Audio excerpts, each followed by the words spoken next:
சங்கத்தமிழ் மூன்றும் தா. அன்பர்கள் அனைவருக்கும் ஆத்திய சொர்ணலட்சுமி ஆத்ம வணக்கங்கள். இந்த பதிவு டிசம்பர் மாதத்திற்குரிய பலன்களை காணவிருக்கிறோம். ஏன்னா வருடத்தின் நிறைவான மாதம் அப்படின்னு சொல்லலாம். இந்த 12 மாதங்கள்ல எதுவுமே நடக்கலனா கூட இந்த நிறைவான மாதத்தில் எங்களுக்கு ஏதாவது நடைபெறாதா அப்படின்னு ஆவலோடு காத்திருக்கிறார்கள் அனைவருமே அப்படின்னு சொல்லலாம். இப்போ நிறைய அதிசாரத்தில் கிரகங்கள் டிரான்சிட்டும் ஆயிருக்குது. இந்த வருடமும் ஆச்சு, சனி பயிற்சி ஆச்சு, குரு பயிற்சி ஆச்சு, நமக்கு ராகுகேது பயிற்சின்னு எல்லாமே. ஆனாலும் கூட இன்னமும் எதுவும் நடக்கல. இந்த மாதத்துல காத்து வாக்கில் ஏதாவது செஞ்சுட்டு போகுமா அப்படின்னு நிறைய பேருடைய எதிர்பார்ப்பு இருக்குது. ஏன்னா அதிசாரத்தில் குருவும் பயிற்சியாகி இப்ப வக்ர நிலையை வேற அடைந்து இப்ப பின்னோக்கி வேற செல்ல போகிறார். அப்ப எப்படி இருக்கும் அந்த மாசம்? எவ்வளவு சூப்பரா இருக்குமா, சூப்பர் டூப்பரா இருக்குமா, எதிர்பார்க்கலாமா, இல்லை எங்களுக்கு ஏதாவது ஒரு பயமா இருக்குமா? அப்படி இந்த இடத்துல கட் பண்ணிடுங்க. எங்களுக்கு ஏதாவது இல்லை எங்களுக்கு ஏதாவது நாங்கள் இன்னும் விழிப்புணர்வாக இருக்கணுமா அப்படின்னு கேட்குறவங்களுக்குலாம் இந்த பதிவில் தெளிவான பலன்களை துல்லியமாக தந்துருக்கிறோம். அதனால் பதிவை முழுமையாக கேட்கணும். இதில் ஒரு எளிமையான வழிபாடுகள் தான் சொல்ல போகிறோம். அதையெல்லாம் பின்பற்றுங்க, உங்கள் வாழ்வை வளமாக்கி கொள்ளுங்க. இந்த மாதம் காணப்படும் கோள்களின் சஞ்சார நிலைகள்னு பார்த்தீங்கன்னா, உங்களுக்கு ஆஸ் யூஷுவலாக நம்மளுக்கு மீனத்தில் சனி வக்ர நிலையத்தில் அடைஞ்சு அவர் ஜம்முன்னு இன்னும் நான் தயாராக இருக்கேன், உங்களுக்கெல்லாம் யார் யாருக்கெல்லாம் என்னென்ன பலன் கொடுக்கணும் அப்படின்ட்டு ரொம்ப உத்வேகமாக இருக்கிறார் அப்படின்னு சொல்லலாம். குரு உங்களுக்கு வக்ரமாகி உங்களுக்கு இப்ப அதிசாரத்தில் முன்னோக்கி போய் இப்ப பழைய நிலைக்கு மிதுனத்திற்கே பின்னோக்கி அவரும் ஜம்முன்னு அமர்ந்துட்டாரு, அமரப்போகிறார். இந்த மாசம் 5ஆம் தேதி அவர் ரெடியா காத்துக்கிட்டு இருக்காரு, எப்ப பின்னோக்கி வரலாம் அப்படின்ட்டு. அது மட்டும் இல்லாம கேது உங்களுக்கு சிம்மத்தில் இருக்கிறார், ராகு உங்களுக்கு கும்பத்தில் இருக்கிறார். இந்த கர்ம கிரகங்கள் பொசிஷன் இதான். ஆனால் மாத கிரகங்கள் சொல்லக்கூடிய நம்மளுக்கு சூரியன், புதன், சுக்கிரன், நமக்கு செவ்வாய், இவங்கெல்லாம் என்ன பண்றாங்கன்னா விருச்சகம், தனுசு அப்படின்னு மாறி மாறி பயணிக்கிறாங்க. இந்த மாதம் துவக்கத்திலேயே நம்மளுக்கு விருச்சகத்தில் இந்த கூட்டணிகள் இருந்தாலும் 7ஆம் தேதி செவ்வாய் அவருடைய சொந்த வீட்டை விட்டு நட்பு வீடான தனுசுக்கும், அதே இந்த மாதத்தோட பிற்பகுதியில் நம்மளுக்கு 16 நம்மளுக்கு சூரிய பகவான் தனுசு இருக்கும். இந்த மாதம் 20 சுக்கிரன் தனுசுக்கு போயிடும். அதே போல 29 புதனும் தனுசுக்கு போறாரு. இப்படின்னு இவங்கெல்லாம் மாறி மாறி பயணிக்க போகிறாங்க. பெரும்பாலும் கிரகங்கள் விருச்சகத்திலே தனுசுலேயே தான் இப்போ டிரான்சிட் இருக்க போகுது. சந்திரன் மீனத்தில் உதயமாகிறார். நம்ம பெரும்பாலும் நம்மளுக்கு டிசம்பர் மாதம் என்று சொன்னாலே கார்த்திகை நம்மளுக்கு 17ஆம் தேதியிலிருந்து மார்கழி 16 வரைக்கும் இதுதான் நம்மளுக்கு டிசம்பர் மாதம். இந்த மாதத்துக்குரிய நான் சொல்லிட்டேன் ஏற்கனவே எப்படிலாம் நம்ம இந்த மாதத்தை ஹேண்டில் பண்ணிட்டு போகலாம் என்பதை இந்த பதிவில் தெளிவாக காணலாம். வாங்க. தனுசு ராசி, தனுசு லக்னத்திற்கான பலன்களை காணவிருக்கிறோம். இந்த நிறைவான மாதம் கொஞ்சம் கவனமாக கடந்து வரணும் அப்படின்னு சொல்லியாச்சு. தனுசிற்கு நிறைய நல்ல பலன்கள் இந்த வருடம் முழுவதும் சொல்லியிருக்கிறோம். அதிசாரத்தில் வந்த குருவும் ஒரு சில பிரச்சனைகளுக்கு தீர்த்து எப்படிலாம் போன்ற ஒரு நிறைக்குறைகளை சுட்டிக்காட்டி போயிருக்கிறாரு. அதிசாரத்தில் வந்த குரு உங்களுக்கு நிறைய நிறைக்குறைகளை சுட்டிக்காட்டி கொஞ்சம் கவனமா இருக்கிறதுக்கு உங்களுக்கு சொல்லி கொடுத்துட்டு போயிட்டாரு அப்படின்னு சொல்லலாம். இந்த மாதத்தை பொறுத்த வரைக்கும் 12லயே குரு கிரக கூட்டணிகள் இருக்குது. அதுக்கப்புறம் செவ்வாயும் உங்களுக்கு சூரியனும் ராசி அதிபதி பார்வையில் இருந்துருவாங்க. அதனால மாத பாதி வரைக்குமே ரொம்ப அவேரா இருந்துருங்க. அதுக்கப்புறம் கொஞ்சம் கொஞ்சம் தைரியமாக கிளம்புறீங்களா, தைரியம் தானாவே வந்துடும். கோபத்தை மட்டும் குறைச்சிங்கன்னா போதும். இந்த மாதம் நடக்கிற செயல்கள் அப்படியே நடக்கட்டும். ஒரு செயலை பலவிதமாக செய்யணும்னு யோசனை பண்ணுவீங்க. நிறைய அலைச்சல் திருச்சல், நேர விரயம், பண விரயம், உடல் அசதி, நேரத்துக்கு சாப்பிட முடியாது, தூங்க முடியாது, விரக்தி, மனப்பான்மை, போகிற வேலை நடக்கலையேன்ற ஒரு என்ன சொல்கிறது, ஒரு தேவையில்லாத ஒரு மன அழுத்தம், ஒரு ஸ்ட்ரெஸ்ஸு, இதெல்லாம் கூட இருக்கும். நிறைய அலைய வேண்டியதாக இருக்கும். அதே போல் வேலை செய்கிற இடங்களில் கணவன் மனைவிக்கிட்டேயே நிறைய கருத்து வேறுபாடு வருவது, இதெல்லாம் கூடுதல் கவனம் தேவை. நிறைய ஒரு வேலையை முடிக்கிறதுக்கு நிறைய டைம் செலவாகும். நேர விரயம், பொருள் விரயம், பண விரயம், இதெல்லாம் நடக்கும். இதெல்லாம் நீங்கள் என்ன பண்ணணும்னா எல்லாத்தையுமே லாபகமாக கையாண்டு கடந்து வந்துடணும்.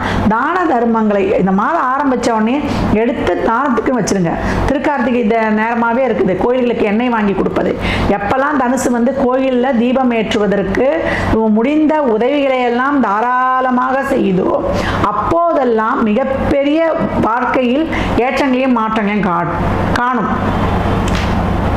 அப்போதெல்லாம் மிகப்பெரிய ஏற்றங்களையும் மாற்றங்களையும் தனுசு காணும்.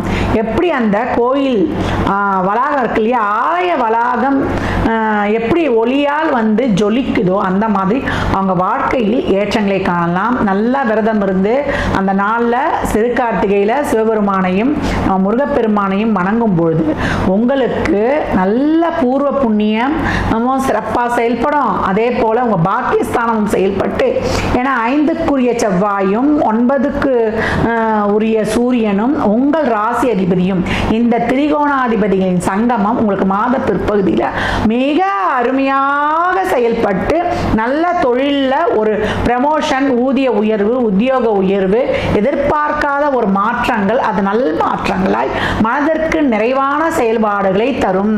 அதற்கு பொறுமை, நிதானம், சகிப்புத்தன்மை, பொறுப்புணர்வு கூடுதலாக வேணும் அப்படின்னு சொல்லியாச்சு.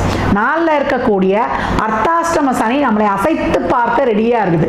அப்போ உடல் வகையில், உறவுகள் வகையில், பொருளாதார வகையில் நாலா பக்கம் நம்மளுக்கு ஸ்கெட்ச் வச்சாலும் நம்ம கொஞ்சம் அலாட்டா விழிப்புணர்வா எது நல்லது எது கெட்டதுன்னு ஆய்ந்து பகுத்து ஆராய்ந்து அறிந்து நிதானத்துடன் விழிப்புணர்வுடன் அதீத கவனத்துடன் செயல்படும் பொழுது வெற்றி உங்கள் பக்கமே.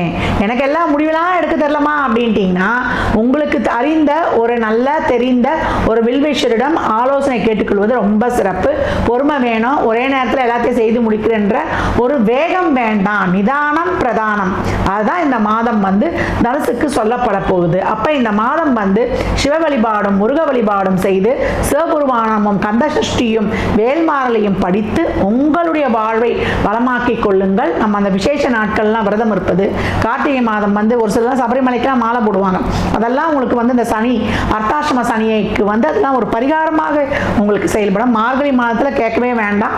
இன்னும் நீங்கள் வந்து ஆண்டாள் வழிபாடு செய்வதும் உங்களுடைய 4-11 இன்னும் மார்கழி மாதம் வந்து ஆண்டாள் வழிபாடுலாம் செய்யும் பொழுது அந்த பதிகங்கள்லாம் அந்த பாசுரங்கள்லாம் படிக்கும் பொழுது உங்களுக்கு வந்து சிறப்பாக 6-11 ஆக்டிவேட் ஆகிடும். எல்லா சோதனைகளையும் நீங்கள் வந்து கடந்து சாதனை செய்யக்கூடியவர்களாக. அப்போ இந்த மாதம் வந்து மாத முற்பகுதியில் அலாட்டு 16 தேதிக்கு மேலே ரொம்ப சிறப்பாக அற்புதமாய் கடந்து வரப்போகிறோம். திரிகோணாதிபதிகளின் இணைவு உங்களுக்கு மிகப்பெரிய ஒரு சிறப்பான மாற்றத்தை தந்து உங்களை வந்து என்ன செய்யும், ஒரு தைரியத்தையும் ஒரு உத்வேகத்தையும் கொடுத்து நம்மளும் வந்து கிளம்புறாங்களாம், எந்த ஒரு சூழலையும் சமாளிக்கலாம். வெளிநாட்டு வேலை வாய்ப்புல இருந்து அதுல இருந்து ஒரு பாஸ்போர்ட் விசா எல்லாம் சிக்கல் இருக்குதுன்னா அதையெல்லாம் தீர்த்து கொடுப்பது, உறவுகள்கிட்ட இருந்த பிணக்கில் நீங்குவது, வெளியூர் மரங்களாக வருவது, இது வரைக்கும் குடும்பத்தில் வந்து ஒரு தாம்பத்தியம் இல்லை, இல்லறத்தில் வந்து நிறைய ஒரு பிரச்சனைகள்ன்றவங்கெல்லாம் சூழலை உணர்ந்து அவங்கெல்லாம் வந்து கொஞ்சம் பேசி அந்த ஒரு சுமூகமாக இருப்பது, இந்த மாதிரியான ஒரு நல்ல விஷயங்கள் எல்லாம் உங்களுக்கு மிக சிறப்பாக செய்து கொடுத்துரும். பக்குவமாக அப்படியே கடந்து வந்துருங்க. பக்குவம் தான் உங்களை வந்து இந்த காலகட்டம் வந்து ரொம்ப வந்து சிறப்பாக செயல்பட வைக்கும். அமைதியாக இருந்தீங்கன்னா உங்களுக்கு வந்து வந்த பிரச்சனை தானாக போயிடும். அடக்கமாக இருந்தால் பிரச்சனையே கிட்ட வராது. தான தர்மங்கள் செய்யும்பொழுது உங்களுக்கு இருக்கக்கூடிய சாதகமில்லாத நிலையை கூட அது சக்தி உள்ள ஒரு நல்ல ஒரு சூழலாக மாற்றி கொடுத்துரும் அப்படின்னு வந்து சொல்லலாம். தனுசிற்கு தொழில், திருமணம், வேலைவாய்ப்பு, குழந்தை பாக்கியம் முதற்கொண்டு நல்ல வீடு, வண்டி, வாகன யோகம், நல்ல ஒரு பதவி உயர்வு, ப்ரமோஷன், ஒரு கௌரவ பதவி, அங்கீகாரம், நல்ல பாக்கியங்கள், உங்களுக்கு நல்ல ஒரு திருமண வாழ்க்கை, லக்ஸுரி லைஃப், உங்களுக்கு ஒரு நல்ல ஒரு தெளிவு, இதையெல்லாம் கொடுத்துரும். கோபத்தை குறைத்து நல்ல அமைதி, மெடிடேஷன், தியானம் இதை பின்பற்றும் பொழுது ஆத்மார்த்தமாக பிரார்த்தனையால் அனைத்தையும் சாதிக்கும் தனுசு. அப்ப தனுசு இந்த மாதம் நிச்சயமாக சிறப்பான ஒரு வாழ்க்கையில் பாதையில் தடம் பதிக்கும். தனுசு ராசி லக்னத்திற்கு என் நல்வாழ்த்துக்களை தெரிவித்துக் கொள்கிறேன்.